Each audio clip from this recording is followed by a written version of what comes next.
Ano ang reason, bakit ka nag-join sa AIM? Why did you join sa AIM? Ay, sino dito yung members na muna? Taas ang kamay. Members, meaning you paid in already. Taas ang kamay, taas ang kamay. 1, 2, 3, 4. Ba't ka sumali sa AIM? Gusto ko pong mag-success sa makatulong sa parents ko po. Maging successful. Para yumaman. Magbago buhay. May cancer na ba? Yung magbagong buhay. Magpa-rehab ka, di ba? Para magbago. Ba't ka hindi ka pa paid in? Sino pang members here? Member. Ba't ka nag-aim? Para makatulong makapagpagaling ng tao. Makatulong magpagaling ng tao.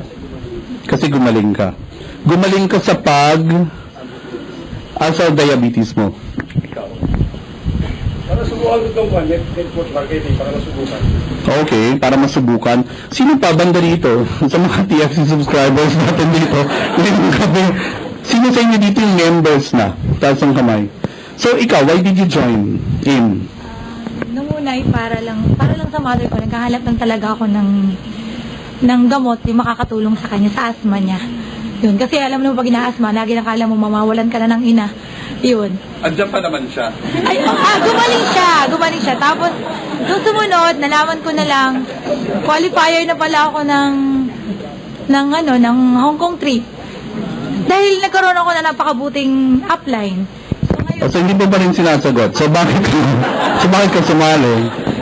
yun, dahil nakita ko ang ganda ng negosyo at nakita ko na iba siya. Kaysa, kumbaga, kung nag-aaral din lahat, nag-aaral. Kasi nasa doctoral level na po kasi ako sa PhD English. Pero dito, mas nagagamit agad practically sa realidad ng buhay yung lahat ng natututunan mo. Kaya, nag-join ako.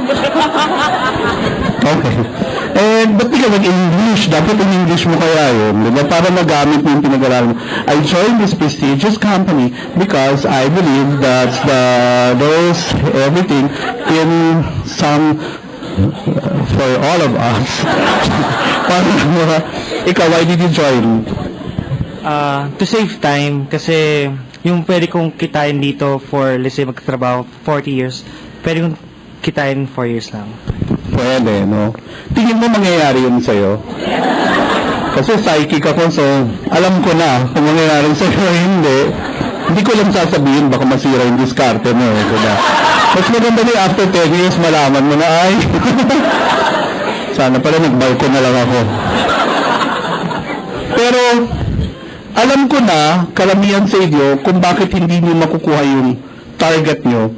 Kasi when you want to be successful in a business like this, when people ask you, bakit ka sumali sa AIM, hindi pwede yung mga sagot ninyo, hindi talaga siya papasa.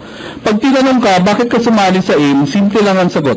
Sumali ako sa AIM kasi gusto kong magkaroon ng 50,000 pesos monthly income and gusto kong makaipon man lang na at least 3 million pesos sa bangko sa loob ng 5 taon. Period. So, para sa akin, kung sasabihin mo, kaya ako sumali kasi gusto kong ma-enhance yung buhay ko, bilang upline mo, hindi ko alam kung paano ko gagawin yun.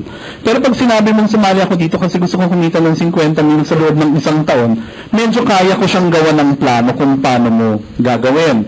And you always hear the answer na, I want to improve my life. The job of AIM Global is not to improve your life. The job of AIM Global is to provide your business so you have income. The income is what you will use to improve your life. So you don't join AIM Global to improve your life. You join AIM Global because you want to make a particular income. Ngayon yung nagsasabi, kasi gusto kong maiahon yung pamilya ko sa kahirapan, yun alam mo kaya ka sumali. Pero hindi mo nga alam kung magkano yung kailangan mong kitain para maahon yung pamilya mo sa kahirapan. Nag-gets yung ibig kong sabihin? So maybe if you want to succeed in this business, the first step kasi is to always have a very clear goal.